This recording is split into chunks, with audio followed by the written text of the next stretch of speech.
Bordi keldi yo'qoldi. Aytaymi sababini? Xarajat odamlarni berib qo'ydi adabini. Telefonda gaplashamiz, bahonamiz ob-havo. 4 ta non u yo'l kira bo'lib qolgan muammo. Yoshlarga qiyin bo'ldi gazga, suvga, svetga, maoshlari yetmayapti. Yer solig'i, axlatga. 60-70-yillarga bir qaytaylik, bolalarga yoshligimiz, ertagini aytaylik. Eshigimiz taqillatib to'la yo'q edi. Hamma ish bilan ovora, qornimiz ham to'q edi. Obkash degan narsaga chelaklarni ilardik.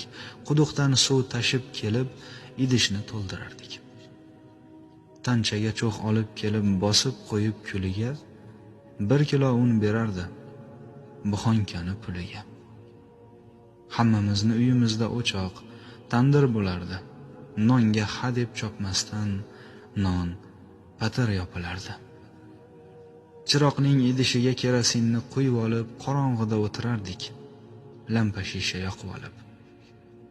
Taxmonda o'rin, ko'rpa, mebel divan qayoqda, yerga joy solib uxlash moda edi hamma yoqda. O'zbeklar qiz uzatsa 10 ta ko'rpa qilardi. Ammo buvi, xolalar yotib qolgan borardi. Televizor deganlari boynikida bo'lardi. Kino boshlanib qolsa, mahalla jam ko'rardi.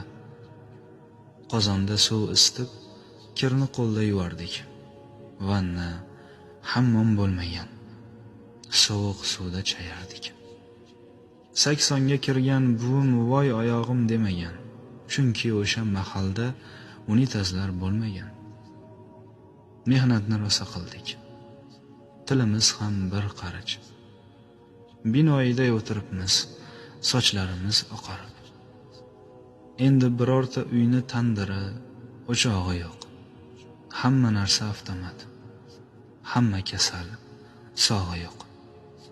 Mehr ko'zda, yaqinlarni ko'zingiz bilan ko'ringlar. Oqibat yo'qolmasin. Didorlashib turinglar. She'rni Qashqadaryo ahli Telegram kanali uchun maxsus Javohir Kamoliddinov o'qidi.